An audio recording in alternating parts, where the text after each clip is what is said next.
السلام عليكم، شلونكم؟ شخباركم حبايب قلبي؟ ورجعنا وياكم، واليوم احنا بسطح حيدر عنتر براج الديوانية عمي. اليوم شفنا هاي المطبوقة.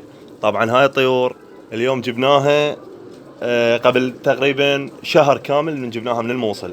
هاي طيور كانت تطير بالموصل وجبناها، بس جبناها يعني فلسين الصحة هي مو حلوة.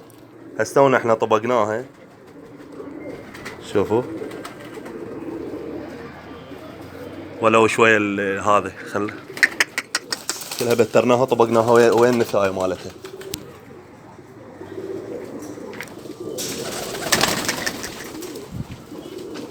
حبينا نشوفكم وياها.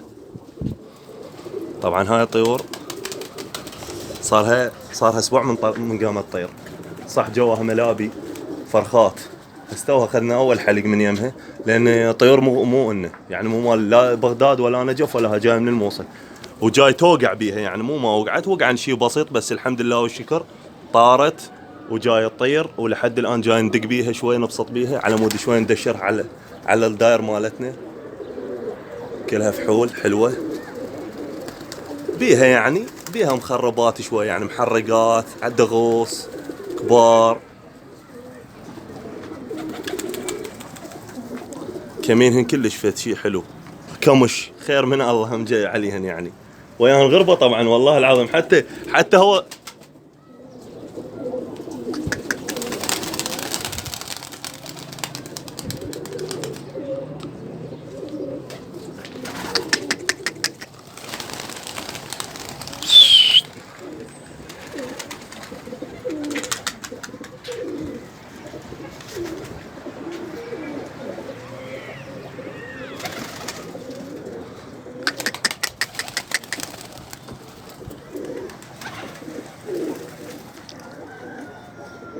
طبعا هاي طيور جديدة، وتحياتي لكم، وان شاء الله نشوفكم بخير وبمقاطع فيديو جديدة.